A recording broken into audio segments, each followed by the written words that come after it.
네, 안녕하십니까. 주식 클래스 내일증 씨입니다. 오늘은 패턴 공부를 좀 한번 해볼까 해요. 트라이앵글 패턴에 대해서 공부를 좀 해보겠고, 이걸 배터리를 가지고 한번 풀어보겠습니다. 그리고 또 다른 결은, 소액 섹트의 반란. 반란까지는 아니고, 제가 네이버는 여러 차례 좀 말씀드렸던 것 같은데, 어쨌든, 꼭 네이버 뭐, 하이퍼 클로버 X 아니다 하더라도, 기타 등등 해서 한번 보도록 하겠습니다. 자, 오늘 7월 마지막 거래일인데, 역대급 변동성 장이었죠. 이거는 코스피 쪽인데, 코스피가 지금 829개 종목이 거래가 되고 있습니다. 이건 이제 시가총액 비중으로 표시가 나와 있는 건데, 확실히 시가총액 1위와 3위의 역할은 조금 애매하죠. 애매합니다. 그래서 지금 보면, 삼성전자도 그렇고, 확실히 이제 약간 하이닉스 좀 올라왔습니다만 여전히 반도체 종목에 대해서 약간의 퀘스천 마크가 있어요. 사실 오늘은 원래 올랐어야 됐습니다. 왜 그러냐면 마이크로소프트였나요? 마이크로소프트가 아마 연례회의에서 AI가 모자라서 데이터 센터 AI 반도체 서버에 대해서 우려를 표명했지 않습니까? 그럼 이론적으로는 삼성하고 하이닉스는 올라야죠. HBM3 만드는 것 때문에 그쵸? 올라야 되는데 뭐 별로 안 움직입니다. 자동차도 7월 달에 역대급 판매 동향을 발표했는데 별로 안 움직입니다. 그렇죠? 좋아요. 자, 근데 LG에너지 솔루션 여전히 좀 견조하고 포스코 홀딩스도 여전히 빨간색은 다 빼드립니다. 여기 포스코, 이런 포스코 퓨처엠이겠네요. 예, 그리고 포스코 홀딩스도 있을 거고, 포스코 DX도 있을 거고, 네이버가 오늘 이제 많이 좀 올랐습니다. 네이버가 좀 많이 올랐고, 네이버하고 좀 많이 움직인 게 보면 삼성 SDS예요. 그러니까 약간 AI 관련 이제 소프트웨어 플랫폼 쪽으로 조금 매수가 들어왔고 나머지는 붉은색이 많이 없습니다. 오늘은 이제 지난주에 중국 증시가 많이 반등을 해주면서 오늘은 중국 지표는 사실 좋지는 않았어요. 근데 화학 섹터에서 시커니컬 업종에서 상당히 좋은 흐름을 보여줬습니다. 그거 빼고 나면 잘잘해요. 그렇죠. 이렇게 볼 수가 있을 것 같고 코스닥 쪽을 가만히 오늘 한번 복귀를 해보면 오늘이 이제 내일까지 연장될 수 있지 않겠습니까? 코스닥도 또 오늘도 배터리예요. 에코프로 BM, LNF가 한 8% 정도 올랐죠. 그리고 에코프로가 9.93%, 근데 조금 특징은 기타 이제 포스코 DX 역시나 있고요. 로봇이 좀 많이 움직였습니다. 오늘 레인보우 로보틱스 쪽으로 꽤 강한 힘이 좀 들어왔고 뭐 로봇은 좀 이따 보도록 하죠. 그 다음에 제약 바이오도 나쁘지 않아요 최근에. HLB는 조금 그렇습니다만은 오랜만에 이제 파마 리서치 같은 종목들이 바닥에서 조금 바닥은 아니죠. 약간 눌렸다가 이런 필러 쪽입니다. 그다음에 보톡스 쪽에 휴젤 그리고 탈모 바이오니아 그리고 최근 오스컬트 힘이 상당히 좋은데 뭐 이런 종목들 시즌이 지난주부터 좀 변동성이 좋았죠. 코로나 관련주죠 이 주식은 이런 게 조금 움직였고 셀트리온도 마찬가지예요. 그리고 콘텐츠 쪽에서 이제 약간의 작은 흐름입니다만은 카카오 게임즈하고 넥슨 게임즈고 나머지는 뭐 별 볼 일 없어요. 그래서 시장 관점에서는 이건 뭐 복귀하는 장은 아니지만은 보게 되면 우리나라 장은 지금 어떻게 보게 되면 두 가지가 있습니다. 하나는 정말 뚫을 수 있을까? 2650을. 근데 뚫기 위해서는 뭔가 필요 조건이 필요해요. LG 솔루션, 하이닉스 또는 포스코홀딩스. 근데 지금 힘에서는 약간은 시가총액 비중을 놓고 보면 뚫을 수 있는 것도 삼성전자나 아니면 하이닉스가 좀 지지부진해도 포스코홀딩스하고 배터리만 올라버리면 뚫을 수가 있습니다. 여기에 얘들 올라가면 어느 정도 또 LG화학과 이스타임 붙이니까. 그쵸. 올라갈 수 있어요. 그 다음에 네이버까지 붙여버리니까. 올라갈 수는 있어요. 셀트리온마저도 조금 이제 힘을 발휘하니까. 올라갈 수는 있습니다. 코스닥 쪽도 마찬가지인데, 다시 이제 원래 통상적으로는 이렇게 큰 변동성이 나오면, 요 변동성 이 두 개 때문에, 지수 두 개 때문에, 배터리 관련주가 마이너스 45% 정도 50% 빠졌었는데, 이틀 만에 복구를 해버렸어요. 엄청난 힘이죠. 이틀 만에 복구를 해버렸어요. 그렇기 때문에 이것도 다시 갈라 그러면은 역시나 또 우리가 좋든 싫든 배터리를 봐야 되는 겁니다. 계속 보라고 이야기를 드리는 건데 이제 오늘은 이 관련해 가지고 이런 공부를 좀 해볼까요? 어떤 공부냐 하면 제가 요 밖에도 보면 여기 보면 시스메트릭 패턴이 하나 있는데 이걸 보면 삼각 수렴형이라는 게 있습니다. 이게 뭐냐면 주식 투자 패턴 분석에서 가장 많이 나오는 건데 그냥 한번 쭉 보도록 할까요? 대칭 삼각 수렴형이 있으면 대칭 그러니까 시스메틱 트라이앵글에 이야기하는데 이거는 뭐냐면 저점을 상향하고 고점이 내려옵니다. 이런 게 있고 요거보다 조금 더 에너지가 좋다고 하는 거는 이겁니다. 이거 오름형 삼각 ascending 트라이앵글이 하는데 이거는 뭐냐면 1번과 똑같이 저점을 상향하는데 고점은 내려오질 않습니다. 그러니까 이거는 고점이 내려오죠. 그러니까 1번보다는 2번이 조금 더 파워가 좋다고 이야기를 합니다. 3번 같은 경우는 뭐냐면 고점은 자꾸 내려옵니다.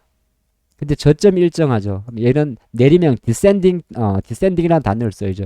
그럼 3번이 꼬랑지입니다. 보통 힘의 관점에서는 순번을 매긴다면 2번 요 패턴 고점 일정한데 저점 모든 포인트는 뭐냐 하면 수렴이라는 것 자체는 시세 변동성이 축소되는 거잖아요. 그 출발점은 저점이 올라가냐가 사실은 첫 번째입니다.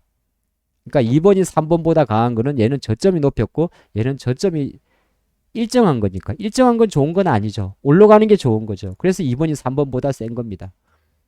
그 다음 1번하고 2번의 차이점은 뭐냐 하면 두 개 다 저점을 높이는 건 똑같은데 하나는 고점을 낮췄어요. 이거는 고점 일정한 겁니다. 낮췄다는 것은 저항이 많다는 거죠. 일정하다는 것은 얘보다 나은 겁니다. 그래서 보통은 ascending triangle을 같은 패턴에서 가장 좋다고 합니다. 기술적 분석에서는 사실 이런 게 이쁘게 잘 나오진 않아요. 이거는 잘 나옵니다. 이건 잘 나와요. 그러다가 오르는 경우도 있는데 올라도 첩적 산중 저항이 있는 거죠. 내리면 와르르 빠지는 거고요.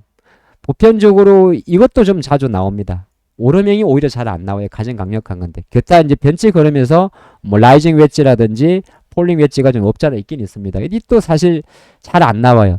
그래가 이렇게 저점을 높이면서 고점도 약간 높이면서 변동폭을 좁힌다? 생각보다 잘 나오는 패턴 아닙니다. 반대도 마찬가지죠.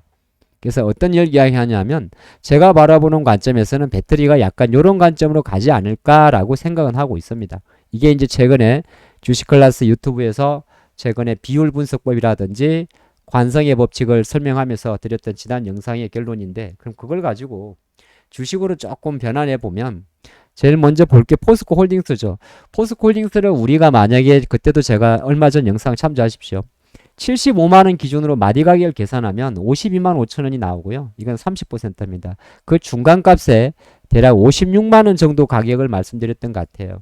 그럼 현재 상태에서 56만원이라는 자리를 지지를 해주고 가장 중요한 건 어떻게 해야 되냐 하면 만약에 포스코 홀딩스의 주가가 이 최근 변동성의 출발점이라 할 수 있는 대략적으로 기술적으로 놓고 보면 66만 6천원 정도 되겠네요. 여기는 56인데 만약에 종가가 66 이상으로 완성이 되면 그냥 다 필요 없습니다. 그냥 저점을 높이고 고점을 다시 높여가는 약간의 아까 본 대로 하게 되면 약간 요런 라이징 웨지 모양이 생기게 되는 거죠. 거의 실전에서는 잘 안 생긴다 그랬죠. 그렇죠? 요거 거의 안 생긴다 그랬죠. 요거랑 조금 다르겠네요. 거의 아마 요거와 비슷한 게 생기게 되는 겁니다. 오르명 삼각수 이렇게 잘 나오지 않는. 그러니까 포스코 홀딩스는 여기가 56이 되는 거고 여기가 66이 되는 거죠. 이렇게 되게 되면 위로 튀는 거예요. 근데 아직까지는 당장 이 영상을 함께하는 날 다음 날에도 나올 수가 있습니다. 그래서 어떤 전략가들은 또 만약에 거꾸로 다시 이 가격이 만약 56만원 밑으로 내려오게 되면 우리가 봤던 대로 디센딩 트라이앵글이 완성이 됩니다. 아직까지는 우리가 알 수 없어요. 과연 디센딩으로 갈지 아니죠. 이거는 이게 시메틱이고 대칭으로 갈지 어센딩으로 갈지는 이제 한 2, 3 정도 그레이에 있으면은 결론이 날 것 같네요. 그럼 하나만 더 보겠습니다. 에코프로까지만. 지금 현재 수준을 보고 말하는 거예요. 아주 장기적 그림에는 이견이 없고 에코프로 같은 경우는 지난번 계산법에 의하면 105만원이죠. 네. 105만원이고 150이니까. 그러니까 105만원 밑으로 떨어지게 되면은 고전하는 거고, 그쵸? 고전하는 거고. 그럼 중간값이 이제 좀 많아요. 105라는 중간값 사이에는 97이라는 가격이 있고 115라는 가격이 있고 130이라는 가격이 있습니다. 이거는 우리가 마디 가격에서 분석하는 건데 그럼 에코프로를 동일한 분석을 했을 때 똑같습니다. 이 회사의 주가가 105만원을 지지하고 종가 기준으로 130만원이 가게 되면 다시 나름의 요 패턴이 나오게 됩니다. 어센딩 트라이앵글이 나오는 거예요. 공격적으로 뚫을 수 있는. 근데 나오지 못하고 만약 그러지 못하고 한다면은 대칭형으로 갈 수가 있습니다. 대칭형은 떨어지기도 해요. 그럼 무슨 말이냐? 아주 단기적 투자가로 입장에서는 이제 제가 바라볼 땐 그렇습니다. 에코프로의 변동폭이 이렇게 약간은 고점과 저점을 좁혀갈 수 있지 않을까. 지금의 짧은 거래량처럼. 이럴 가능성을 조금 염두해야 되기 때문에 아주 장기적 투자가들이야 뭐 와이낫 하는 거고, 단기적 투자가들은 여기서 샀다 팔았다 의미보다는 지금 현재 수준에서는 올라가는 걸 확인해야 됩니다. 1.13을 확인하면 튀는 거고, 못 가면 기다렸다가 매수하는 거. 그런 관점. 1차 V자 반등은 진행됐다. 그리 보시면 좋을 것 같습니다. 그런데 이 패턴을 좀 공부하면서 다시 한번 복습을 해주면, 그래서 지금 현재 수준에서는 과연 이게 됐을 경우에는 배터리 에코포스코홀딩스와 포스코의 66만원, 에코프로의 130만원, 이게 됐을 거에는 다시 신고가를 갱신하는 거고, 그게 되지 못하고 만약에 1번 형태가 됐을 경우에는 약간의 지금처럼 계속 거래량 감소 속에서 어떤 그림으로 가느냐, 바로 이런 친구들도 관심이 갈 수가 있습니다. 밑에 있는 친구들이죠. 그러니까 같이 보는 거죠. 배터리를 보면서 시장 전체를 보는 것을 말씀드리는 건데, 그런 관점에서는 어느 정도 오늘은 물론 중국 관련주고 많이 움직였습니다만은 시장에서 조금씩 움직이는, 물론 네이버가 단순하게 여러 가지가 있을 수가 있어요. 하이퍼클로버 X가 될 수도 있고. 하지만 네이버의 차트가 완전히 뚫은 겁니다. 7월의 마지막 거래일에. 그러면 네이버의 주가가 중간값인 20만 5천원 밑으로 내려오지 않는다면 네이버는 나름 반대의 길로 가는 거고, 또 오늘 아프리카 TV라는 기업이 있는데, 아프리카 TV 같은 경우는 대표적으로 뭐 우리가 별풍선 유튜브 하는 기업이죠. 근데 이것도 나름 저점 대비해서 의미 있게 올라왔어요. 그래서 에코프로 아프리카 TV 같은 경우는 약간 주봉 관점으로 봤을 때 한 7만 원 정도가 됩니다. 짧게는 7만 원. 중간값이 제가 아마 계산해 놨는데 6만 7천 원인가요? 예. 6만 7천 원, 7만 원 밑으로 내려오지 않으면 어느 정도 반등인 겁니다.